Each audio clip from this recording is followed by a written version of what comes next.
folks. Welcome to another Wrenching for Wellness Wednesday chat. And we're here in Cole Harbor, and we're visiting with my good buddy Ian. And tell us a little bit about yourself. Well, I'm a retired stoker. Joined the Navy in 1984, hung around for 36 years, retired as a C1, so I did all that, and I'm enjoying retirement. It's been 3 years now, so that's good.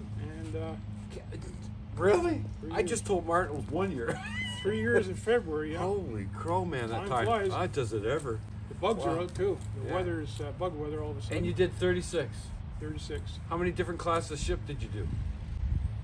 All of them? Pretty much. I started off as a 280 lady. Yeah. And I did a little bit of steamer time. Yeah. I did submarine refits.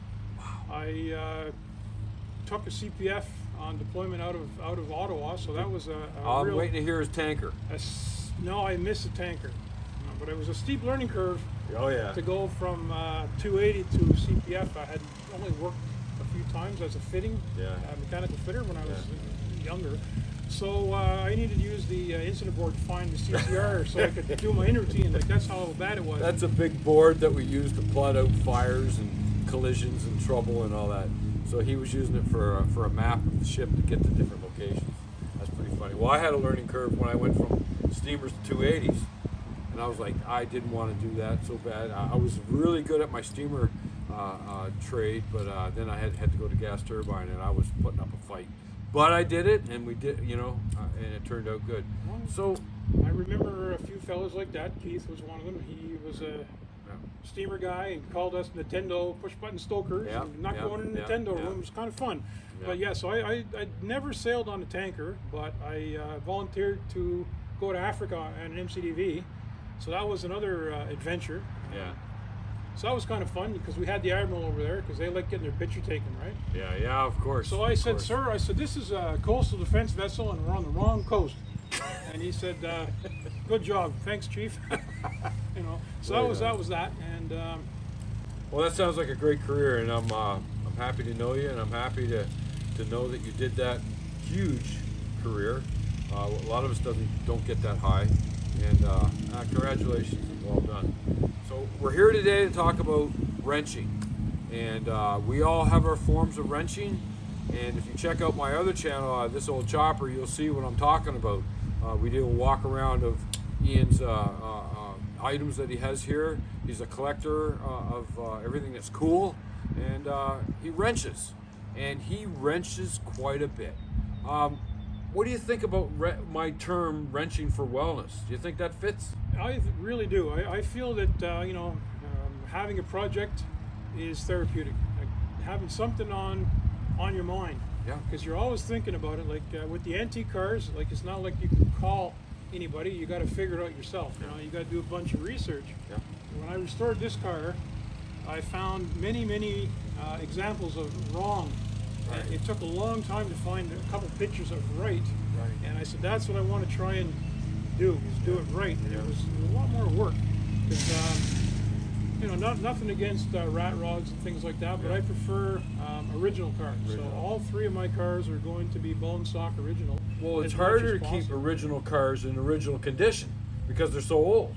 Absolutely. What are we looking at in the background here? Well, that's a 1927 Pontiac, so that's in the 80s. Maybe So you don't go to 93. Canadian Tire and get parts for a 1927 Pontiac?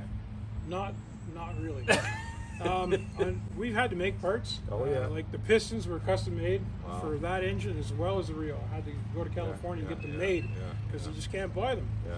But 30, 40 years ago, you could still buy parts in Canadian Tire. I have a box Is that right? with a distributor cap for that car that says Canadian Tire Corporation on it. Oh my goodness. Probably bought in the 70s. That's very cool. But you can't get anything now. Yeah. And we do hear a lawnmower in the background, so that's another thing that people can wrench on if you don't have something like this or 2 wheels or 3 wheels or whatever. You can wrench on a lawnmower that you can hear in the background. That reminds me, I got an antique tractor that I was wrenching on too.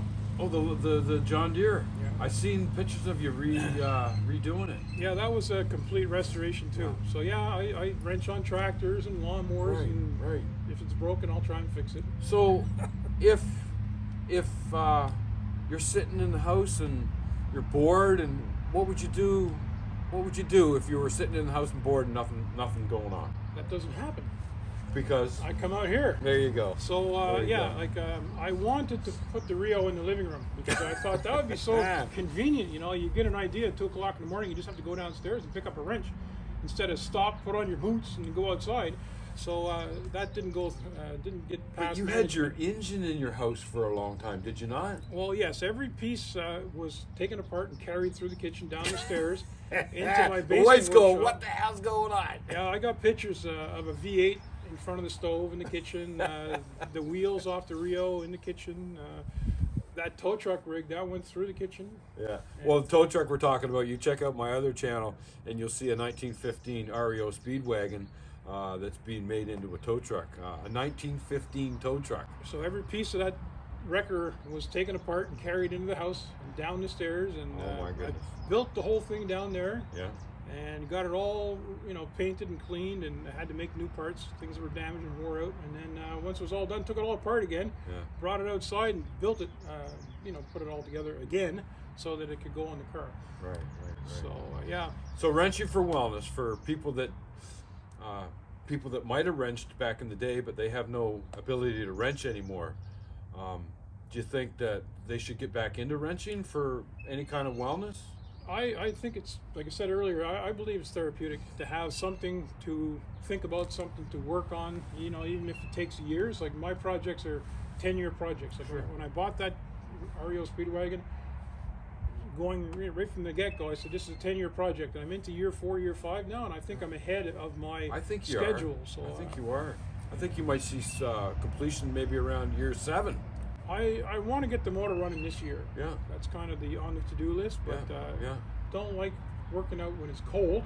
Of course. So we finally got the weather, so now Yeah. it's time. The Yeah, season has begun. Yeah. You'll see the bikes coming out, the antique cars coming out, the boats coming out. It's that season. So I like pushing the wrench more than I like driving the cars. So some people ask me, well, why don't you ever drive that thing?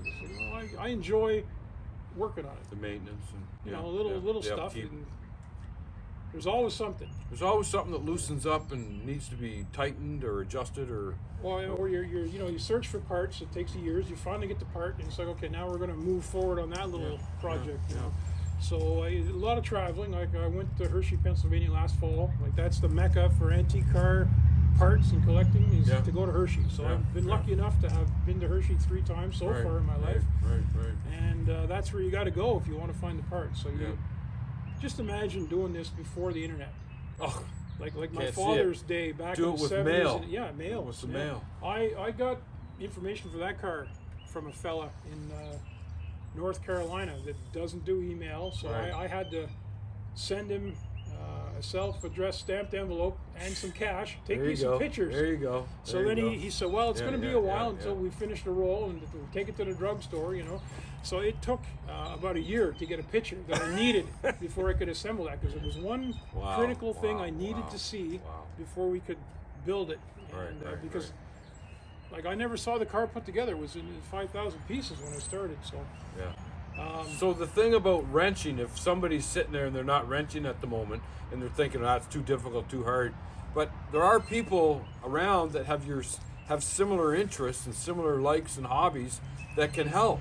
And if you are interested in a Pontiac from the 20s, if you have a question, then Ian would probably be able to answer it for you. So there are, the reason I'm saying that is because don't hold back. If you have a project that you want to work on, don't hold back because you don't know how to do it. Just go and try and ask questions. And there's people here in the hobby, in the world of automotive or motorcycle that will actually take the time to help you. It's something that we do. It's something that we like, and we like to share our experiences. Isn't that right? For sure. So, like you said, there's people out there that have the tools, have the time, and like I call this building here my museum, and it's always open. So if you want to come and see, just let me know you're coming, and I'll be home. So I help other fellas with their cars, and sometimes I get the fellas come and help me with my cars. Definitely. So you need that network of people. So that's also good for your mental health, is to have Healthy, a network of people that you can reach out to, and they're looking for you if you didn't call them. Exactly. I haven't heard from Ian in 3 months. What's going on? Make a call. Make a call. So yeah, there's lots of people, and most of the people that are wrenching on old cars, bikes, boats, whatever, they're passionate about what they do, and they like to share. Well, they wrench because they like it. Yeah, most people won't kick you out of the garage. They'll show you what they're doing and ask you to help. So yeah, I think it's a great opportunity, and gives you something to do. Like do something. Exactly.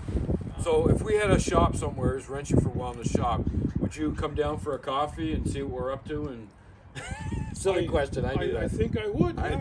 Silly question. I've been a cheerleader ever since you started that project. Is to find a spot that you could have a garage bay or something.